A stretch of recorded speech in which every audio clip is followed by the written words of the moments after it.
Salam Skapsa bisa. Santun menuju prestasi dalam kompetensi. Oke pelajar Skapsa, pada mata pelajaran Fisika kelas 10 semester ganjil hari ini kita akan membahas hukum Newton. Untuk itu, mari kita simak materi berikut ini. Pada video pembelajaran kali ini kita lanjutkan dari video pembelajaran yang kemarin, yaitu membahas mengenai gerak ya. Kemudian di sini dikhususkan untuk hukum Newton ya. Di sini ada gambar seorang ahli fisika yang namanya adalah Sir Isaac Newton gitu. Maka dari itu hukum yang ditemukan diberi nama dengan nama hukum Newton.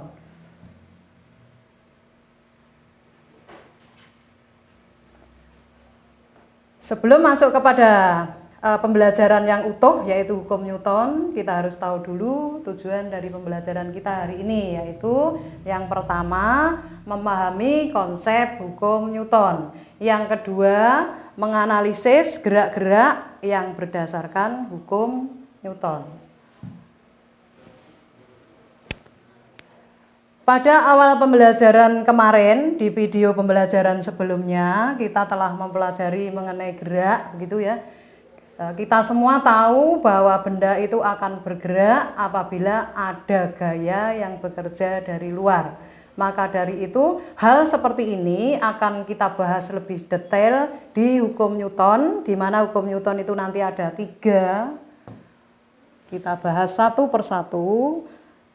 Yang pertama yaitu hukum 1 Newton. Di dalam hukum 1 Newton ini dikenal juga dengan nama hukum kelembaman begitu, yang bunyinya di mana benda yang diam cenderung akan diam dan benda yang bergerak cenderung akan tetap bergerak dengan kecepatan tetap jika tidak ada gaya luar yang bekerja pada benda tersebut. Kalau dituliskan dengan rumus maka sigma F adalah sama dengan 0. Contoh dalam kehidupan sehari-hari hukum 1 Newton atau hukum kelembaman ini adalah kalian paling sering merasakan ini, misalkan kalian sedang berboncengan dengan pacarnya, kemudian tiba-tiba direm, maka kalian akan terantuk ke depan. Karena mula-mula yang bergerak dengan kecepatan tertentu, dia akan tetap mempertahankan untuk bergerak. Sehingga kalau tiba-tiba ada gaya, yang namanya gaya rem tadi, maka tiba-tiba kita terantuk ke depan. Itu adalah contoh dalam kehidupan sehari-hari. Lanjut, hukum Newton yang kedua, gitu. Di sini pada hukum Newton yang kedua ya, percepatan yang dihasilkan oleh resultan gaya yang bekerja pada sebuah benda berbanding lurus dengan sigma gaya atau resultan gaya dan berbanding terbalik dengan massa benda. Kalau dituliskan dengan rumus maka A itu adalah sama dengan sigma F dibagi dengan M, di mana A itu adalah percepatan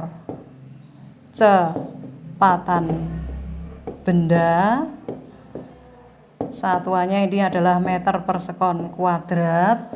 Sigma F itu adalah resultan gaya, satuannya Newton. Kemudian M itu adalah massa benda, yang satuannya adalah kilogram.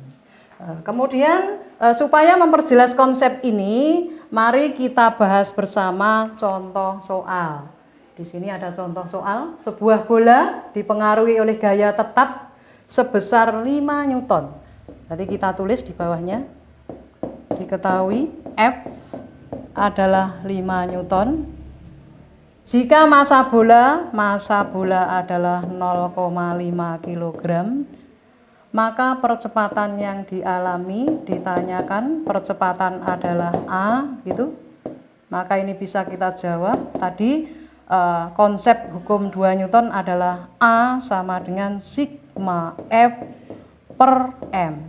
Sigma itu adalah resultan gaya yang bekerja. Karena gaya yang bekerja di peristiwa soal kita hanya satu, maka sigma F-nya hanya satu, yaitu 5 dibagi M-nya adalah 0,5. 5 dibagi 0,5 adalah ketemunya 10 meter per sekon kuadrat.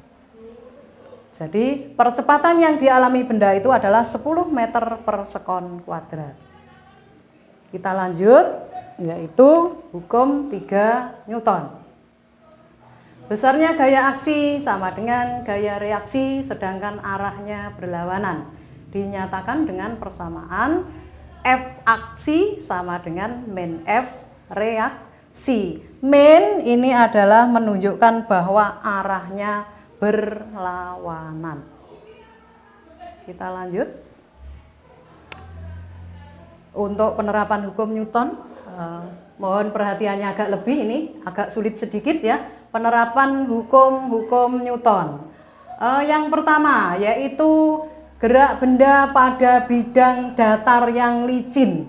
Bidang datar licin. Ini bidang datarnya licin, berarti kalau licin itu tidak ada gaya gesek, alias gaya geseknya sama dengan 0. Ini juga masih bidang datar ya.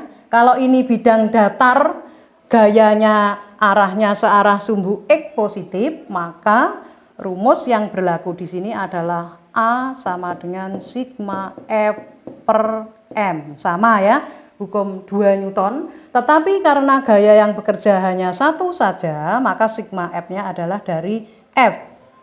Kenapa kok nggak ada gaya gesek? Karena bidangnya licin. Nanti kalau bidangnya kasar menjadi berbeda. Di sini juga begitu. Kalau ini F-nya searah sumbu X positif, kalau yang kedua F-nya membentuk sudut yaitu theta. Maka konsep yang dipakai sama, A sama dengan sigma F dibagi M. Karena F-nya membentuk sudut theta terhadap sumbu X positif, maka F-nya diproyeksikan terhadap sumbu X sehingga diperoleh F cos theta dibagi dengan M. Jadi sigma F, saya ulangi, karena ini tadi licin, maka kalau licin itu tidak ada gaya gesek sehingga sigmanya hanya F cos theta dibagi dengan M. Ini akan menjadi berbeda bila gerak itu terjadi pada bidang yang kasar. Kalau bidangnya kasar berarti ada gaya gesek, di mana gaya gesek itu arahnya selalu melawan dengan gerak benda. Kalau ini bendanya bergerak ke kanan, maka gaya geseknya adalah ke kiri, di mana arah benda karena pengaruh gaya yaitu F besar, sedangkan gaya gesek adalah F kecil. Jadi prinsipnya sama, yaitu A sama dengan sigma F per M. Kalau diterapkan pada peristiwa ini karena bidangnya kasar, berarti F-nya ada F besar, ada F kecil, di mana F besar arahnya ke kanan, F kecil arahnya ke kiri. Sehingga karena F atau gaya itu besaran vektor, maka bila ke kanan tandanya plus, bila ke kiri tandanya min. Kemudian di sini juga sama. Kalau ini datar, kalau ini membentuk sudut. Jadi di atas tadi juga begitu. Ini licin, datar, membentuk sudut. Ini kasar, datar, ini membentuk sudut. Prinsipnya ya itu sama, A itu sama dengan sigma F dibagi dengan M. Setelah kita terapkan pada peristiwa kehidupan sehari-hari, karena ini membentuk sudut alfa, sigma F-nya adalah F cos theta, arahnya ke kanan, dikurangi F. F kecil yaitu gaya gesek. Kemudian yang ketiga, penerapan hukum Newton yang ketiga, yaitu gerak benda pada bidang miring. Kalau ini tadi bendanya bergerak pada bidang datar, kalau yang ketiga ini bendanya bergerak pada bidang miring gitu. Ini bendanya, bidangnya itu ya. Kemudian kalau licin, saya ulangi, licin tadi berarti gaya geseknya 0, sehingga prinsipnya sama, A itu sama dengan sigma F per M. Karena bidangnya miring, miringnya theta, maka ini ada W. W itu adalah gaya berat, begitu ya. Yang satuannya Newton. Kemudian di sini nanti W itu dicari melalui M kali G. Jangan lupa prinsip suatu benda yang ada di permukaan bumi itu selalu dipengaruhi oleh yang namanya percepatan gravitasi bumi yang arahnya selalu ke bawah. Sehingga W-nya seperti ini gambarnya. Sehingga kalau sudah seperti ini diproyeksikan terhadap sumbu Y diperoleh W sin theta.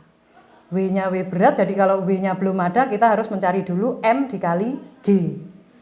Karena licin berarti tidak ada gaya gesek, sehingga sigma F-nya tinggal W sin theta. Maka lengkapnya rumusnya menjadi A sama dengan W sin theta dibagi dengan M. Kemudian yang berikutnya masih bidang miring. Kalau tadi bidang miring licin, sekarang bidang miring yang kasar. Apabila kasar tentunya apa tadi?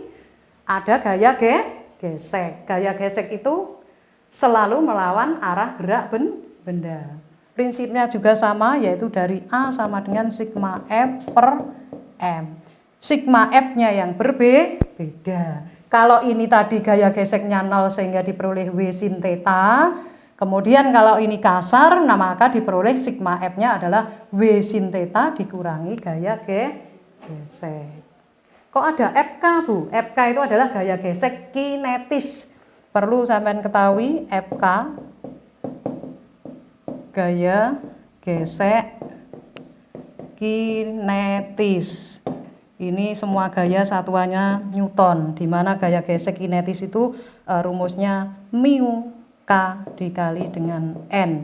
Di situ kok ada N, Bu? N itu adalah gaya normal, gaya yang selalu tegak lurus bidang. N itu gaya normal, gaya yang selalu tegak lurus bidang. Tegak lurus itu artinya membentuk sudut 90 derajat. Supaya lebih jelas, kita lanjut. Contoh soal ya. Saya beri contoh soal supaya lebih paham dari rumus yang tadi. Sebuah benda bermasa 10 kg. Diketahui masa 10 kg.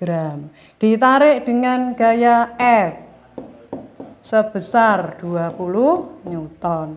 Dengan arah membentuk sudut boleh alfa, boleh beta, boleh gamma, yaitu 30 derajat terhadap lantai licin. Kalau lantainya licin berarti gaya geseknya sama dengan N0. Maka bila yang ditanyakan percepatan, maka konsep utama tadi sigma F per M, gitu ya. Karena licin berarti nggak ada gaya gesek, sehingga tinggal pakai rumus F cosinus alfa dibagi dengan M. Dimasukkan nilainya. Lanjut sini ya. Maka F-nya adalah 20 cosinus 30 derajat dibagi dengan M-nya adalah 10. 20, nilai cosinus 30 adalah setengah akar 3 dibagi 10, ini bisa dicoret, sehingga tinggal 2 bagi 1, 2 kali setengah 1, sehingga tinggal akar 3. A satuannya adalah meter per sekon kuadrat. Kita lanjutkan ke tugas. Di sini ada 4 ya tugasnya. Tugas nomor 1, nomor 2, kemudian nomor 3 dan 4. Ini bisa kalian buka video pembelajarannya, juga bisa dibuka nanti di classroom. Sampai di sini video pembelajaran kita kali ini. Terima kasih. Saya akhiri sekian. Baiklah pelajar sekapsa, demikian materi hari ini mengenai hukum Newton. Untuk mengumpulkan tugas melalui Google Classroom, jangan lupa like dan komen. Untuk mendukung program ini, klik subscribe dan tekan tombol lonceng supaya tidak ketinggalan informasi. Dan share jika menurut kalian video ini bermanfaat untuk orang lain. Sampai jumpa di video kita selanjutnya. Salam Sekapsa Bisa. Sekolah Berbudaya Industri Berkarakter Wirausaha menjadi idola sekediri raya.